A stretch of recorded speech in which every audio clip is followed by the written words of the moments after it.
إن الحمد لله نحمده ونستعينه ونستغفره ونعوذ بالله من شرور أنفسنا ومن سيئات أعمالنا. من يهده الله فلا مضل له ومن يضلل فلا هادي له، وأشهد أن لا إله إلا الله وحده لا شريك له، وأشهد أن محمدا عبده ورسوله صلى الله عليه وعلى آله وسلم. يا أيها الذين آمنوا اتقوا الله حق تقاته ولا تموتن إلا وأنتم مسلمون. يا أيها الناس اتقوا ربكم الذي خلقكم من نفس واحدة وخلق منها زوجها وبث منهما رجالا كثيرا ونساء، واتقوا الله الذي تساءلون به والأرحام إن الله كان عليكم رقيبا. يا أيها الذين آمنوا اتقوا الله وقولوا قولا سديدا يصلح لكم أعمالكم ويغفر لكم ذنوبكم، ومن يطع الله ورسوله فقد فاز فوزا عظيما. أما بعد، فإن أصدق الحديث كتاب الله تعالى، وخير الهدي هدي محمد صلى الله عليه وعلى آله وسلم، وشر الأمور محدثاتها، وكل محدثة بدعة، وكل بدعة ضلالة، وكل ضلالة في النار. أما بعد، أيها المؤمنون، اتقوا الله، فإن من اتقى الله وقاه وأرشده إلى خير أمور دينه ودنياه. عباد الله، لقد أكرم الله تعالى المؤمنين وحرم الاعتداء عليهم بجميع أنواع الاعتداء في دينه ونفسه وعرضه وماله، فحرمة المسلم عظيمة ومكانته عند الله كبيرة. فعن أبي هريرة رضي الله عنه قال: قال رسول الله صلى الله عليه وسلم: المسلم أخو المسلم، لا يخونه ولا يكذبه ولا يخذله، كل المسلم على المسلم حرام، عرضه وماله ودمه. التقوى هاهنا، بحسب امرئ من الشر أن يحتقر أخاه المسلم. رواه مسلم والترمذي واللفظ له، وأكد هذه الحرمة وبين هذه المكانة في يوم ومكان عظيم، وفي مجمع كبير من المسلمين. فعن أبي بكرة رضي الله عنه قال: خطبنا النبي صلى الله عليه وسلم يوم النحر فقال: أتدرون أي يوم هذا؟ قالوا: الله ورسوله أعلم. فسكت حتى ظننا أنه سيسميه بغير اسمه، فقال: أليس بيوم النحر؟ قلنا: بلى. قال: فأي شهر هذا؟ قلنا: الله ورسوله أعلم. فسكت حتى ظننا أنه سيسميه بغير اسمه، قال: أليس بذي الحجة؟ قلنا: بلى. قال: فأي بلد هذا؟ قلنا: الله ورسوله أعلم. فسكت حتى ظننا أنه سيسميه بغير اسمه، قال: أليس بالبلد الحرام؟ قلنا: بلى. قال: فإن دماءكم وأموالكم وأعراضكم عليكم حرام كحرمة يومكم هذا في شهركم هذا في بلدكم هذا، فليبلغ الشاهد الغائب. رواه مسلم. عباد الله، إن من أعظم الذنوب والبلايا وأكبر السيئات والخطايا سفك الدم المعصوم الحرام، وقد جاءت الأدلة الكثيرة من القرآن والسنة على حرمة ذلك وخطورته. قال تعالى: قل تعالوا أتل ما حرم ربكم عليكم. ثم قال تعالى في آخر الآية: ولا تقتلوا النفس التي حرم الله إلا بالحق، بل توعد الله بل توعد الله تعالى القاتل المتعمد للمؤمنين بالوعيد الشديد. قال تعالى: ومن يقتل مؤمنا متعمدا فجزاؤه جهنم خالدا فيها وغضب الله عليه ولعنه وأعد له عذابا عظيما. وأن القتل من أسباب مضاعفة العذاب له يوم القيامة وقرنه بالشرك بالله والزنا إلا أن يتوب. قال تعالى: والذين لا يدعون مع الله إلها آخر ولا يقتلون النفس التي حرم الله إلا بالحق ولا يزنون ومن يفعل ذلك يلقى أثاما يضاعف له العذاب يوم القيامة ويخلد فيه مهانا إلا من تاب وآمن وعمل صالحا فأولئك يبدل الله سيئاتهم حسنات وكان الله غفورا رحيما.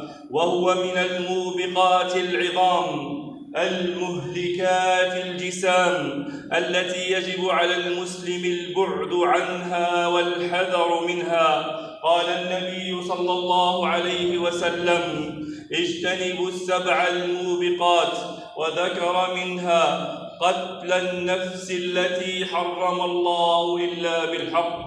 متفق عليه من حديث أبي هريرة رضي الله عنه. عباد الله، لقد أخبر صلى الله عليه وسلم عن كثرة القتل وانتشاره وأنه من علامات الساعة مما يدفعنا للتحذير من أسباب انتشاره ودواعي وقوعه. فعن أبي هريرة رضي الله عنه أن رسول الله صلى الله عليه وسلم قال: لا تقوم الساعة حتى يكثر الهرج. قالوا: وما الهرج يا رسول الله؟ قال: القتل. رواه البخاري ومسلم واللفظ له. وإن من أعظم أسبابه سرعة الغضب، وخصوصا عندما يعرض للمسلم بعض الجهلاء ويفعلون أو يقولون من الحماقات ما لا يصدر من صاحب عقل سوي. فعند ذلك على العاقل المسلم أن يعاملهم بالإعراض، وإذا خاطبهم الجاهلون قالوا سلاما، فمجاراتهم ليست من الحكمة، والرد عليهم ليس من الرجولة، بل الشديد من يملك نفسه عند الغضب. ومن أسباب انتشاره وقوع العبد في بلايا المخدرات وذهاب العقل بالمسكرات، فيصل به الأمر إلى قتل أبيه وأمه وولده وأهله. فكم سمعنا من تلك الحوادث التي لا يمكن أن تصدر من مسلم سوي له شيء من العقل والرحمة. فهنا يجب على الشاب أن يبتعد عن رفقة السوء ويحذر من التساهل معهم فيوردوه المهالك ويوقعوه في شباك المخدرات، فتكون نتيجته إلى الهلاك، ولأهله التعب والشقاء حتى يصل به إلى القتل والإيذاء للمسلمين والمسلمات. عن ابن عمر رضي الله عنهما قال رسول الله صلى الله عليه وسلم: لن يزال المؤمن في فسحة من دينه ما لم يصب دما حراما. رواه البخاري. فما أعظمها من ورطة وما أشده من ذنب. عن عبد الله بن عمر رضي الله عنهما قال: إن من ورطات الأمور التي لا مخرج لمن أوقع نفسه فيها سفك الدم الحرام بغير حله. رواه البخاري. والقتل لشدة أمره وإن تاب فاعله، فيبقى حق القاتل يأخذه منه يوم القيامة. عن ابن عباس رضي الله عنهما عن النبي صلى الله عليه وسلم قال: يجيء المقتول بالقاتل يوم القيامة ناصيته ورأسه بيده وأوداجه تشخب دما، يقول: يا رب هذا قتلني، حتى يدنيه من العرش. قال: فذكروا لابن عباس التوبة، فتلا هذه الآية: ومن يقتل مؤمنا متعمدا فجزاؤه جهنم. قال: ما نسخت هذه الآية ولا بدلت، وأنى له التوبة. رواه أحمد والترمذي. أقول ما تسمعون، وأستغفر الله لي ولكم ولسائر المسلمين من كل ذنب، فاستغفروه إنه هو الغفور الرحيم.